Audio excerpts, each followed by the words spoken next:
mid to late 2004, I was reaching a spiritual critical point.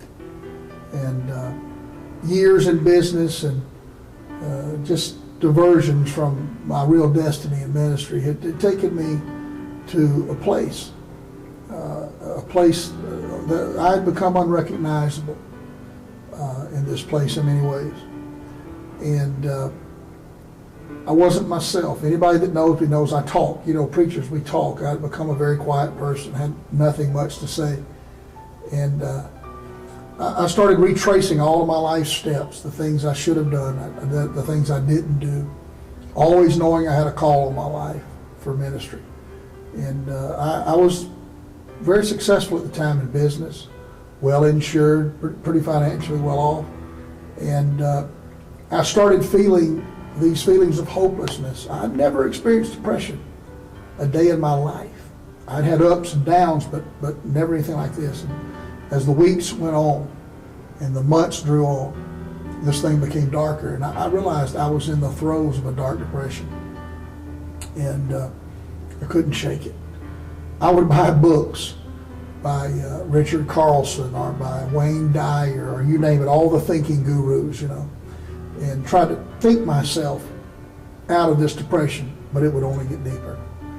And I had become an emotional burden, an emotional strain upon my wife and my family.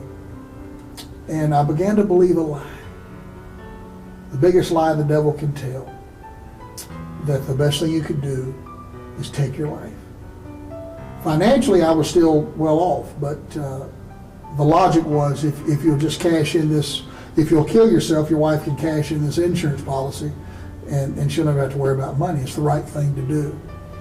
There's so much that I want to tell you that I can't tell in this short period of time, but I have to jump forward after months or maybe a year of this depression being darker and darker, waking up and just saying, God, let me die with some dignity today. Feelings I'd never experienced in my life, couldn't shake, hopelessness, very distant from God, very distant feeling from God, very distant from people. I found myself in this home. We lived in the country. I found myself downstairs having made my mind up, that's it. Not another day will pass by like this. I cannot live like this. And you can become so displaced and so disconnected that you are not even aware of your surroundings. I thought my wife and my children had left the house. I would never do anything like this with them home. Little did I know my wife was out cleaning the pool. My daughters were upstairs. And I got up, went into our bedroom, and we always had a lot of guns around, and I kept 2 or 3 in the house loaded for home protection. And I'll never forget some details you don't forget. I had a 6-inch Colt Trooper 357 Magnum. I had these black Talon bullets in there. I took the gun out. I checked the cylinder to make sure it was loaded. I can remember this with great detail. And I walked out into the dressing area of my bathroom. We had these large wall-sized mirrors on the wall. And if someone who understands psychology could explain this to me, I would appreciate it. I don't know why I did this, but I was going to take my life in front of this mirror. And I remember opening the cylinder once again and looking to see if it was loaded. When I closed it up and prepared myself to take my life, I saw through the reflection in the mirror my wife standing in the door. And for the first time in months, closer to a year, I broke down. I felt something. For a year, I couldn't laugh, I couldn't cry, I felt nothing. I was dead. I was merely existing. There was no life in me. And at least I broke down, at least I had tears. My first thought was not, I'm going to live. My first thought was, I cannot believe now I have to live.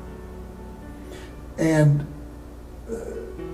my wife was able to minister to me and take me to a place far away that ministered to me. And the road back was a process. It wasn't overnight. But ultimately, the only way I was able to shake this thing was to give my life to the Lord because I had realized that depression and suicide and all of the unnatural things that we feel really represent the dark chasm, the distance that we place between ourselves and God. There's only one way back. You got to give your life to the Lord.